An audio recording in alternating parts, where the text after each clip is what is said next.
Hello, my amazing students. This is Mrs. A, and I love math. Today, we're in your Saxon Orange book on Lesson 30, which is Algebraic Phrases, Decimal Parts of a Number.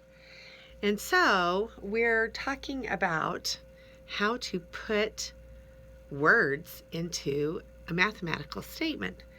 And we're going to talk about sum, difference, product, and quotient. Now, these are words you've probably heard before.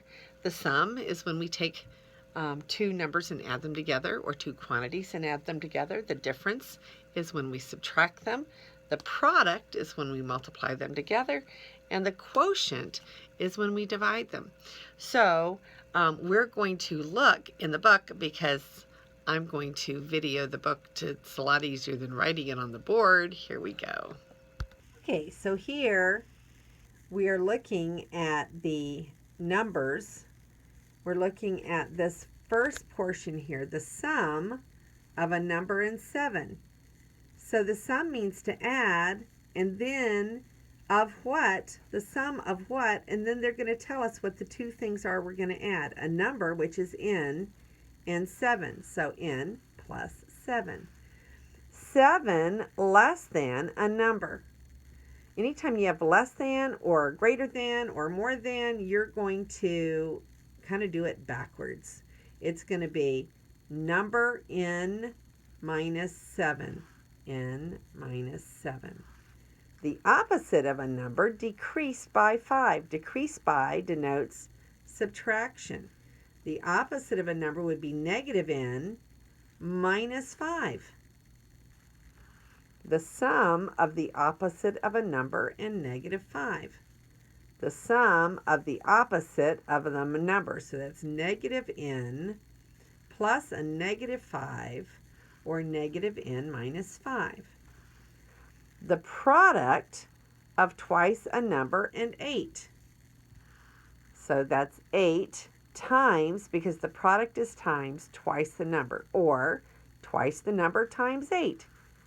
They don't have to put it this way. They could be 2n times 8. The sum of twice a number and negative 5. Sum means plus. 2n plus a negative 5, or 2n minus 5. 5 times the sum of twice a number and negative 5. So 5 times the sum. So we're going to have a parenthesis. 5 times parenthesis the sum of what? Twice a number and negative 5. So it looks like this. Okay. 6 times the sum of twice the opposite of a number and negative 6. 6 times the sum means we're going to have another parenthesis. 6 times the sum. Twice the opposite of a number. Now they're saying 2 times a negative n.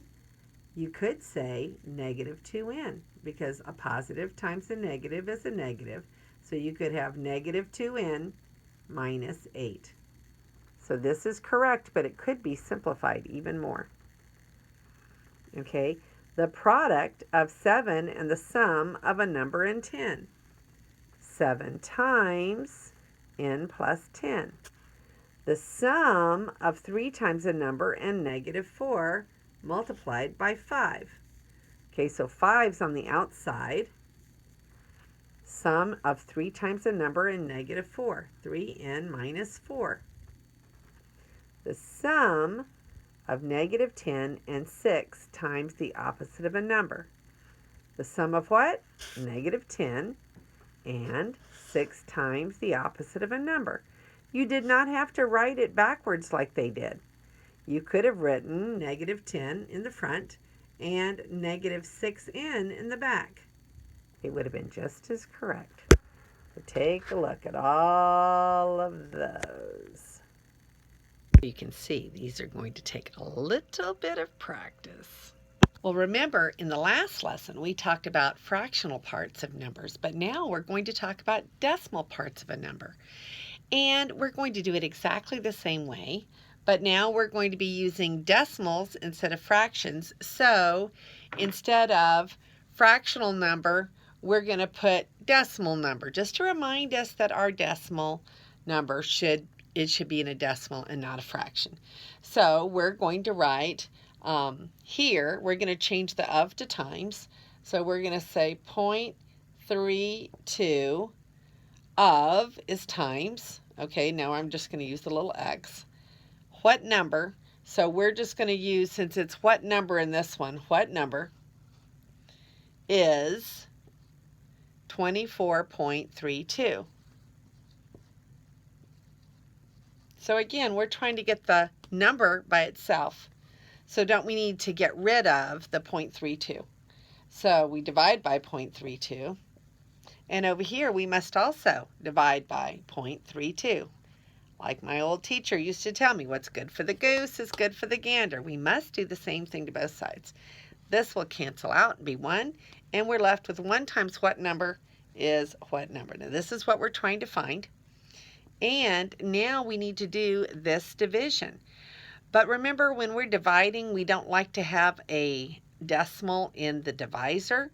So we can either write it like this down here, 24.32. Let me move it up a little bit.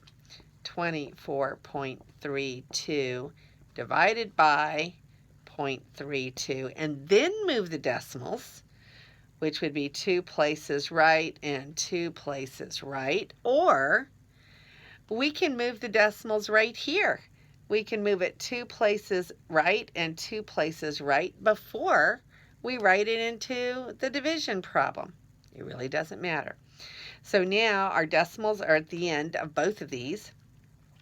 And 32 does not go into 24, but 32 does go into 243.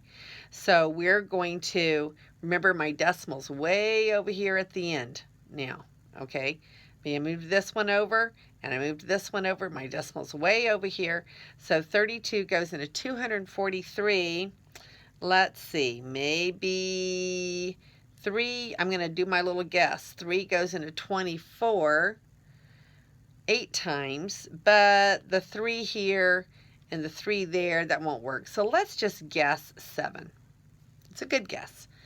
So then we're going to multiply. 7 times 2 is 14.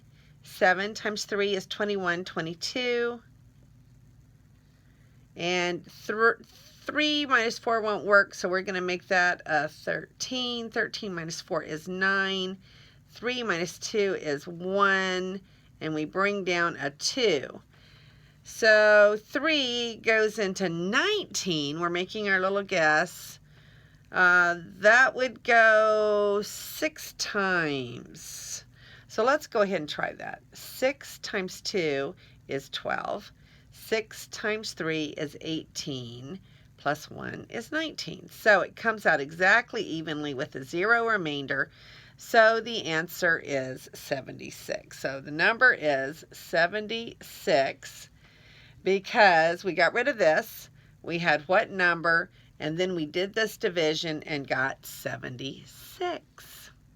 Our next example says, what decimal part of 42 is 26.4? 04. So we're going to say what decimal? What decimal? That will remind us that it's a decimal instead of just any other number.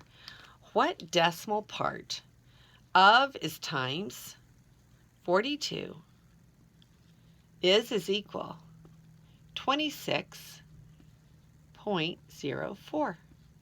Okay, we're trying to get the decimal number by itself. So we want to get rid of the 42. So we're going to divide by 42 on this side. We're going to divide by 42 on that side. So now we get what decimal is. And we have this problem right here. Now our divisor does not have a decimal in it. So we're going to say 42 into 26.04. Okay, so obviously I'm going to have to get another little board for that. Okay, so now we have 42 does not go into 26. So we're going to put 0, put our decimal. 42 will go into 260. So let's do our little guess. 4 into 26. maybe 6 times. 6 would be a good guess. So we'll put a 6. 6 times 2 is 12. 6 times 4 is 24, plus 1 is 25. Yes, it was a good guess. So we're going to rename here. 10 minus 2 is 8. And then we're going to bring down the 4, aren't we? 42 goes into 84 exactly 2 times. So let's put those together here. Said, what decimal part of 42 is 26.04? The answer is 0.62. 0.42 of 86 is what number? So we're going to write 0.42 times 86 is what number? Now our what number is already by itself here, so we don't need to do anything but this math right here. And it's a multiplication. So 86 times 0.42, we're multiplying. 6 times 2 is 12. 8 times 2 is 16, plus 1 is 17. 6 times 4 is 24, so we move in, carry the 2. 8 times 4 is 32, plus 2 is 34. We add it all together, and I'm going to add it right over here. 2, 11, carry the 1, 6, 3, 2 decimal places, 36.12 is the number that we were looking for. Now we're going to start our practice problems. So I want you to copy them down, and I want you to do them before you look at the answer, because these take practice. Okay, 5 times the sum of 3 times a number and negative 5. Okay, the product of 3 and the sum of a number and negative 50. So these take a little practice. Now, watch what I'm going to do after you go do it yourself. Pause your video. Hopefully you mulled that over and got it right. Let's look. 5 times the sum. 5 times the sum. So I'm about to be told what is going to go in the 2 parts of the sum. 5 times the sum of, now these are the 2 parts, 3 times a number, or 3n, and a negative 5. Okay, so the sum of 3 times a number and negative 5. So how do you think your book is going to write it? Do you think they're going to write plus a negative 5? Or do you think they're going to simplify it to 5 times 3n minus 5? That's probably what they're going to do. Okay, so did you get it right? All right, let's look at the next one. The product means to multiply of. Okay, so we're going to multiply 2 things together. What are we going to multiply together? 3 and the sum of a number and negative 50.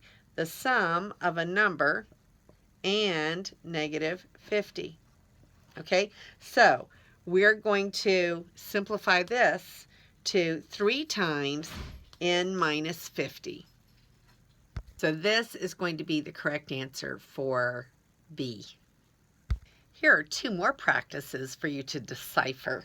Okay, the sum of 5 times a number and negative 13. This one's pretty straightforward. The sum means to add. The sum of means I'm going to take something plus something else. The sum of what? 5 times a number, which would be 5 times n, or 5n, and is where we put the plus sign, negative 13. Okay, so instead of, and this could be in parentheses, 5 times n, but 5 times n and 5n are the same thing. So we're going to simplify it to 5n minus 13, because isn't plus or minus the same as 5n minus 13? The next one, 3 times the sum of the opposite of a number and negative 7. So 3 times the sum, which means I'm going to add two things together, of what? Of the opposite of a number, so that would be negative n, and negative 7. So now again, this is a little awkward. Could we just take out the plus sign and say that it's negative 7, negative n minus 7? 3 times negative n minus 7. And there you have C and D. Okay, so this is E. 0.16 of what number is 10.24? So let's write it out. 0.16 of is times what number? What number is 10.24? Don't we want to get the what number by itself? So we're going to divide by 0.16. We're going to divide by 0.16. That's going to give us what number equals. So all we have to do is this division. So we're going to say 10.24 divided by 0.16. Move 1, 2. Move 1, 2, and place our decimal above. So 16 does not go into 10, and 16 does go into 102. So we're going to use this part, and our first number will be right there. What is that number going to be? Okay, it's going to be high because 16, first digit is 1, the first couple is 10, so we know that's not going to work. But what if we put, it's going to be an 8 or a 9. Now, this is close to 20. So let's try 8, okay? So 8 times 6 is 48. Oh my goodness, it is too big. So let's go down a bit. Let's do a 7. 7 times 6 is 42. Oh, it's still too high. Let's do a 6. 6 times 6 is 36. 6 times 1, now we're under, okay? So my guess was bad. So 12 take away 6 is 6, and this one goes away because that was a 9. And we bring down the 4. 16 into 64 goes 4 times. So there's no remainder. 4 times 16 is 64, no remainder. So 64 is the number. 2 more problems. All right, so here are our last 2 problems. What decimal part? So we're going to say decimal number, or what decimal, as long as you know it's a decimal, of 80, so that's times 80, is 60. So don't we need to divide by 80 and divide by 80? This cancels, so we get what decimal is, well, 60 divided by 80, if I divided by 20 and 20, would be 3/4. So 3/4. What decimal is 3/4? We should know that. That's 0.75. If you memorize them, you don't even have to do the work. Let's look at the last problem. 0.48 of 8 is what number? So 0.48 times 8 is what number? So all I have to do is the multiplication. So I'm going to have over here 0.48 times 8. Okay, 8 times 8 is 64. 4 times 8 is 32, plus 6 is 38, and 2 decimal places is 3.84. And there you have it. The end of lesson 30. And this is Mrs. A, and may God bless your day.